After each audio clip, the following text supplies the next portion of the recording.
Everyone. This is Dr. Reverend Tamara Patzer, and I'm really excited because today I am speaking with Vismaya Rubin, and I've known her, I don't know, maybe 4 or 5 years now, and we've had many wonderful conversations about gratitude, and she's funny. It's funny because she's always talking about being a gratitude gangsta.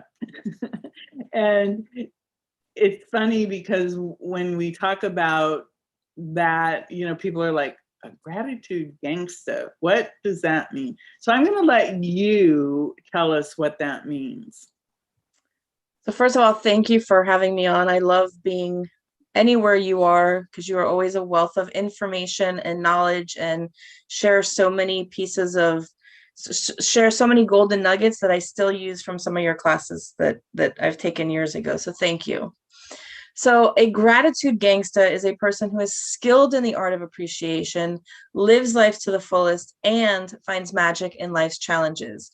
You know, we think of the word gangsta as this bad, horrible person, but a gangster, if you think about it, is willing to do whatever it takes to get what he or she wants. So if you're a gratitude gangsta, you will do whatever it takes to stay in that space of gratitude.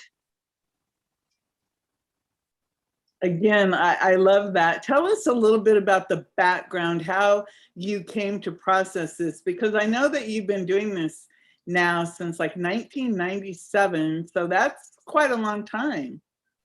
So from 97 to 2017, I was a teacher, a high school teacher in Miami.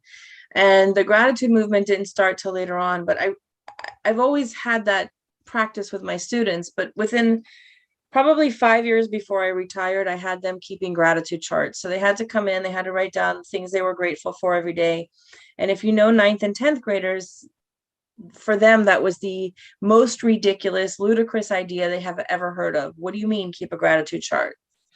So they were asked to keep, write down 20 things they were grateful for each month. And I would collect it at the end of the month. You saw the blank stares, the whispers, I'm going to make it up, I'm going to lie to you. All right. So fast forward, it's like April and we have this big state writing test coming up, and I'm with one of my 10th grade writing classes, and we're talking, and we just read 2 articles about, we were doing a comparison contrast essay. So we had read 2 articles about kids who had gone into gangs and gotten out. And we're now having a discussion about it. And I knew I was possibly opening up Pandora's box when I said, I don't get why people would want to be in a gang. Because some of my kids were in gangs. And I'll never forget, because Alex looks at me and he's like, Miss, we're gangsters. And I'm like, oh my God. And it's like, all right, what do you mean? He's like, we're gratitude gangsters. He's like, we walk around and tell people, I like your shoes and I like your hat. And then William chimes in. He's like, yeah, we tell people, I like your belt, and we hug people. And then Alex comes back in and he's like, those guns? I'm like, no guns. He's like, those guns, miss? Come on, seriously. The ones that pop out and say thank you or wow. He goes, that's what we carry around. And in that moment, I realized that my 10th graders who had been practicing gratitude since August really understood the concept of what it meant to practice gratitude, to really understand what it meant to scan your life and find those things you're grateful for. So when I was trying to figure out how to introduce myself to people, and people were like, call yourself a gratitude goddess or a gratitude guru, because gangsta's not nice. And I struggled because, part of me is like, don't tell me what to do. And those words were not resonating with me. So gratitude gangsta is what stuck. And now I say it proudly. It's funny because I do remember the first time you said that. And I was like, what? But I'm sure glad you didn't go with I'm a gratitude goddess or a gratitude guru, because then that's just, it's the word goddess. I don't know. It's not, I don't think it says what it is, but I really think that it grabs your attention. It stops people in their tracks, and then it gives you the opportunity to tell them what it really means. So gratitude, a lot of people, they talk about gratitude, but how do you develop gratitude And why should you be developing gratitude? I mean, like, you hear it all the time, you should be grateful and everything like that. But my big question would be, why? Why is it so important? Nobody wakes up saying, I want to be more grateful. Let's be real about that. Nobody says, I want to wake up, I'm so grateful today. No, but people do wake up and say, I want to feel happier. I want to feel more joy in my life. I want to feel more connected to the people around me. Those are the effects of practicing gratitude. So if you want to be more joyful, practice gratitude. If you want to have better connections to the people around you, practice gratitude. So again, it's not, people don't wake up and say, yay, let's be grateful, but they do say, yay, let's be happier and joyful and alive. So it's kind of like you're growing your gratitude muscle, right? Oh, without a doubt. Without a doubt. So besides self-esteem, what else does being grateful grow in a person? So practicing gratitude, first of all, let me just say this. Practicing gratitude, number one, is not pretending that life is great all the time. It's not pretending that everything is perfect and everything is wonderful. It's not something you should be doing. We should on ourselves. I should be grateful because my life is better than the person experiencing homelessness in the street. When we practice gratitude, it not only is boost our self-esteem because we get to see all of these. Well, let me go back. When you're practicing gratitude and you're writing stuff down, if you go back and you start to look at all of the things you're grateful for, if you add in the element of self, like what did I do for myself? What did I do for somebody else? That's how really it starts to boost your self-esteem, because you see all of these great things you've done. But it's also a great motivator for the same reason, because now you have all these wonderful things that you've done, all the steps that you've taken, things that have happened to you. So if you're trying to lose weight, let's just say, and you write down, I'm grateful for my trainer. I'm grateful I made it to exercise class today. I'm grateful that I didn't eat the cake. I ate the apple instead. You now have an ongoing, right? I'm saying that to myself because that's one thing I'm working on. It's this ongoing list of things that you've done, these little small accomplishments, and that's how it builds self-esteem and builds motivation. And really, it's an opportunity to go back and say, wow, my life is pretty grand, versus all of those other things that sometimes hold us back, or when life happens. It's interesting because I was thinking, when you said that about I ate the apple instead of the cake, that really is for many people a big challenge, and you should be grateful when you make the right choices. So when we do look at our lives and we're looking for things to be grateful for, I is each person unique in what they're grateful for? What do you see in, I know you saw it in those kids, and how over time they went from basically smearing and joking, and then when they actually did it, they actually did grow to become more grateful. So how do people go about, like, let's say that you're just like, woe is me, it's like, what do I have to be grateful for? All of these things are happening to me. How do you find something to be grateful for? These are some practices that I actually had to use in the past 3 months, because like we shared, backstage, I was dealing with taking care of my dad, who he had been a month in the hospital. He got out of the hospital, and really having to manage his medicine, run my business, and then clean out his house, which looked like Sanford and Sons. If you know what Sanford and Sons was from the 70s. Order. Yes, piles and piles and piles of stuff. I had to put my own practice into place. And, we walk around with our cell phones. Place your cell phone, put the alarm to go off every 3 to 4 hours, and ask yourself, who or what made a difference for me? What did I do for myself? Did I do something new? Did I do something nice? And if the answer is, nothing happens, do it again in 3 to 4 hours. And really the power is looking for those things that are unique to the day. And it may be something as small as, wow, I looked out the window when I was washing dishes and I saw this beautiful green lizard that I've never seen before. Or, you know, sitting with my dad, and every time we would sit down, he was like, wow, do you see all the butterflies outside? Or taking a few minutes to actually go sit outside to watch the butterflies. Whatever it is, it may be something so small, but the whole key is that the more you practice, or the more you ask yourself those questions, what starts to happen is you're telling your brain, hey, brain, scan my day, look for those things that make me smile, look for those moments that make me feel good, look for those moments that bring me joy, even if it's just for a fleeting second. And that's really the power, because we're changing the neurotransmitters in our brain. We're redirecting the pathways, but you have to continuously scan your brain. And the more you tell your brain to do that, and that's, you know, where the cell phone again comes in, setting the alarm, the more automatic it becomes, the more natural it becomes. And you know, I don't have to set the alarm. I know when those moments are happening for me, because I feel it. It feels like something in my gut. I can feel it. You know, the other day I had to go visit my mom. She was in the hospital, and I had a very small window because of COVID. They were like 1 hour, but I'm driving to the hospital, and I went a different way than I normally went. And all of a sudden I look up, well, I was looking up because I was driving, but I look kind of around me, and I see hundreds of ibises. And I was like, oh my God. And for me, that's a moment of gratitude, just seeing the birds just sticking their heads in the grass. And then I look to my right, and I see these two big storks, and I thought they were lawn ornaments.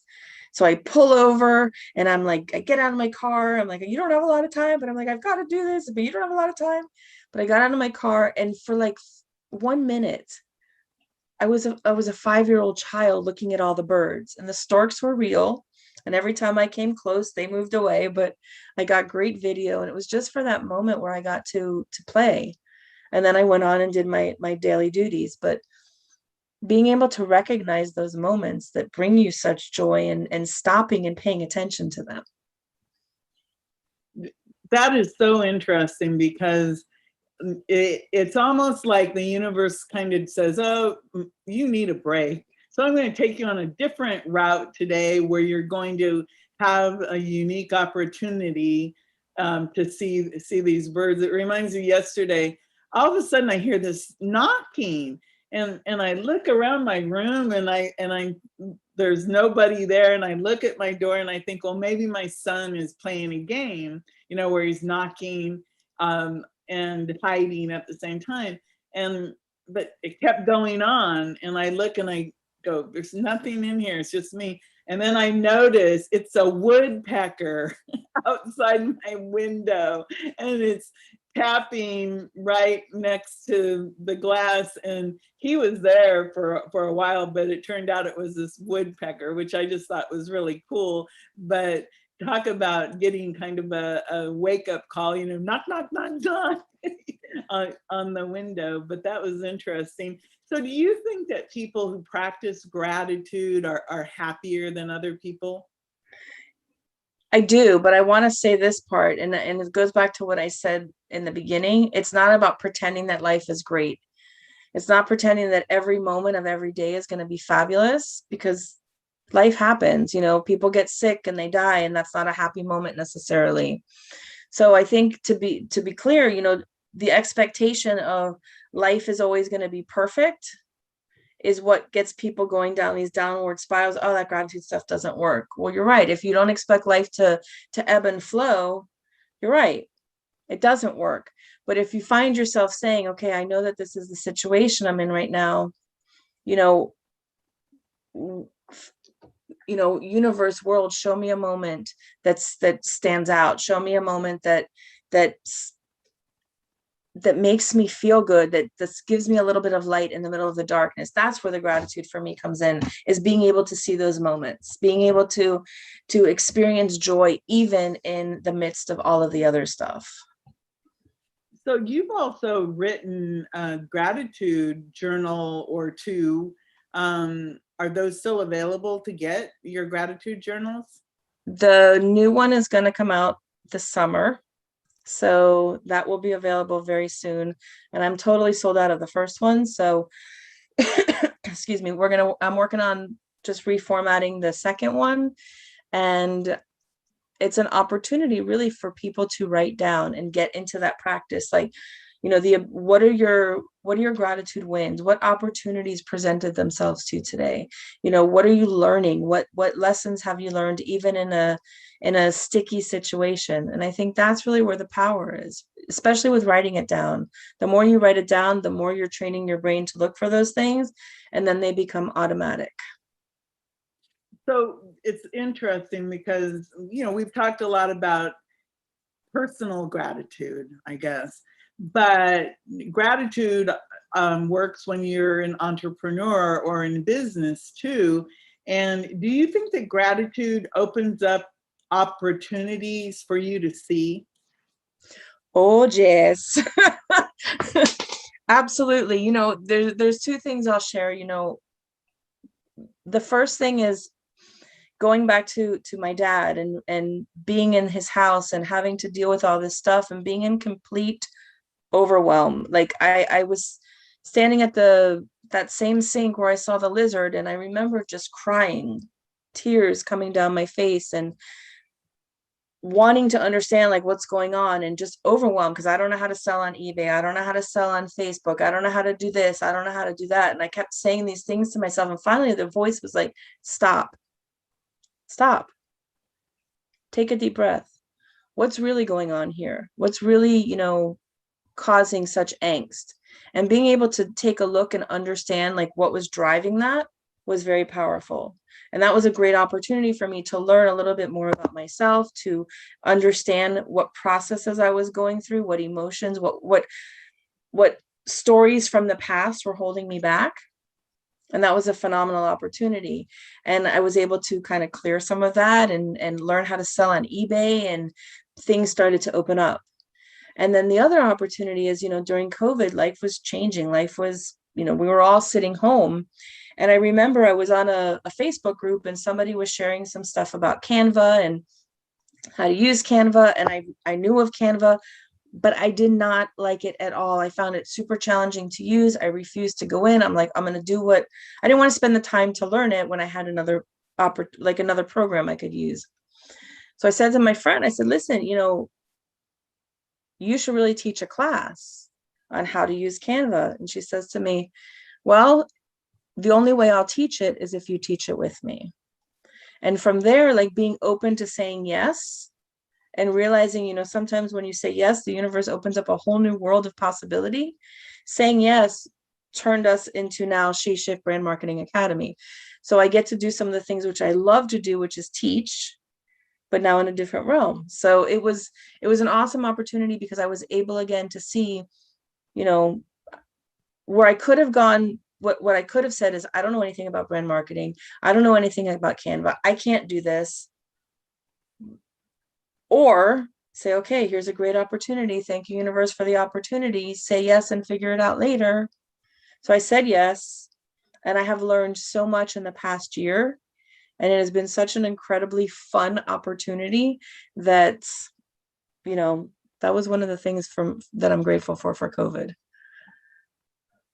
That's interesting because you just said it. You say yes to the opportunity and then figure it out later.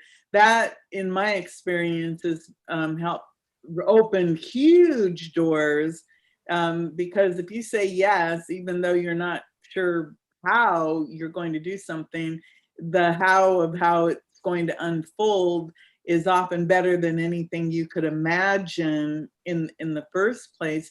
So tell me more about, you said it's called She Shifts Brand Marketing, and you teach classes. Tell me more about everything that you're doing now. So it's absolutely, it's phenomenal because CANVA is a tool, right? Like we have a lot of different tools that you can use to create beautiful things. But if you don't have the brand marketing piece, it's almost like having this really beautiful car with no tires. It looks pretty, the engine starts, but it doesn't go anywhere. So one of the things that we do is we combine the CANVA, using CANVA, but really showing people how to give their brand a voice, create their brand so that it is a breathing, living entity, so that whether you're online, whether you're offline, that your brand is, hey, it's recognizable. People go, I know that brand. Almost like we want you to get to the point where you're like McDonald's or Target. You see that Target, you know what that means. You see the golden arches, you know what that means. So it's showing women entrepreneur, how do I take my brand from a thought to a breathing, living entity so that I can make money online and really do the things I love offline and get to live offline. So that's interesting. So tell me, how are you blending your CANVA with the gratitude and everything that you do with that? So I'm taking everything that I have learned and putting it into my gratitude practice, into living in gratitude today. And, really, when entrepreneurs start, a lot of times it's all about mindset. And one of the things that we start every class with, or we have in our Facebook group every week, is like, what are your wins? Like focusing on your wins, because when you're starting a new program, when you're starting something from scratch and you have no idea, it can be super overwhelming, and you're going in there and you're like, oh my God, what do I do? Or I have to fill out this paper and I don't want to fill out this paper, but then these insights start to happen. So we always start with like, what are your wins? And we really encourage people to talk about what are your wins, because when we start to, again, pay attention to those, what happens? We're changing the neural pathways in our brain, and then we're able to do those things that we love to do. So we've seen a lot of really big shifts happening with women, and it's funny because I don't think they see it right away, but you see when they first join our community, and then 12 weeks later after our class, you see what they're creating, and you're like, do you see the difference? So it's been eye-opening, and I'm beyond grateful for the opportunity, because it really reminded me how much I love to teach. Like I love to teach. So You just said that you have a 12-week class. Do you have any new classes coming, or how does that work to get involved in taking your classes? So every 2 weeks, we have a little mini workshop. It's an hour. 1 week it's in the evening, 2 weeks later it's in the morning, and we follow that pattern. That way, if women are entrepreneurs, but they still have a job, they can come at night, or they have kids. And so we're doing mini classes throughout the summer. We're going to do mini classes throughout the year. And then every, let's say 12 to 18 weeks, we start again our new signature course, which is called She-Ship Brand Marketing Academy Wilderness Guide. And really the goal is to get you out of the wilderness, to start from the basics and to move out. And it was really, really amazing, because there was somebody who was in our class, and she's been around and she's done a lot of classes before. And one of the things she said was, in this class, I really got my wording and my messaging down to a point where I've never had that happen before. Like, I'm really clear on my message and who I'm serving and what it is I do. So I was like, all right, we're doing our job. So we start the next 12-week class on August 25th. Okay. So if people are listening now in July or August, you still have time to sign up. If somebody wants to reach you to talk about gratitude, or to talk about your branding classes, or about CANVA, how do they do that? You can find me at info@livingingratitudetoday.com, or all social media. You can find me at Vismaya Rubin. Okay, so livingingratitudetoday.com. That's really interesting, because people really should check out CANVA, because you said it earlier, you said, I really wasn't interested in it. It seemed too hard. I knew how to do some other method of making things. But then, of course, when you actually learned how to use it, you realize that, hey, this is a very useful tool. And I think that's important, that people look at these different things as tools. Like, for example, your gratitude journal is a tool to help you to see where you're at. And then CANVA is I would consider it like a graphic arts tool of, it's a combination of graphic arts and Photoshop. It really depends on how you look at it. So you mentioned that you had a group on Facebook. Is that a free group, a paid group? How do you get involved on Facebook in your groups? So if you start out if you want to check us out, we're CANVA for Women Entrepreneurs. That's a free group. It's a private group. So what's nice about the private group is that whatever you post in there cannot be shared. It's in that group, it stays there. So CANVA for Women Entrepreneurs, we have Wednesdays, we send out little CANVA creative moments where you have the opportunity to learn something new. We show you a template or some fabulous project that we created, and then we go in and we show you how we did it. And, all the information about our upcoming classes is also posted in there. That's good to know. So CANVA for Women Entrepreneurs? Yep. It's okay. A Facebook group. Okay, and that's a free private group, and that would be a good place to get started, just to kind of get a feel for everything. So before I let you go, is there anything that you'd like to add? Find those moments that bring you joy. Pay attention. Look for them, find them.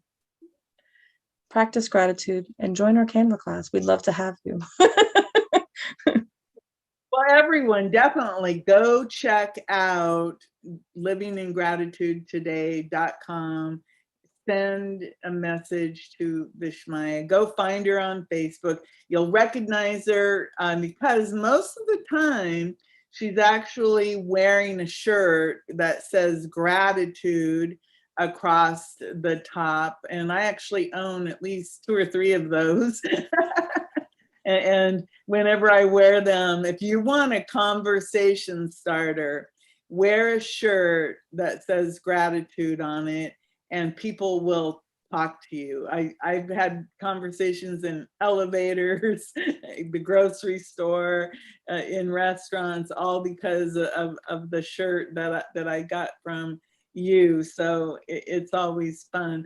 So everyone, again, think about gratitude and just look around you. Again, it's really easy to see wonderful things if you just go outside, because of the fact that there's birds and butterflies and rainbows and clouds and little critters running around. Oh, I saw something that was very bizarre today. I actually saw something, and I think that it was a squirrel missing its tail, because it didn't look like anything I'd ever seen, and we don't have chipmunks here where I live. So I'm not sure how that would have happened, but I think I saw that. And so it was kind of like, that would be a unique moment.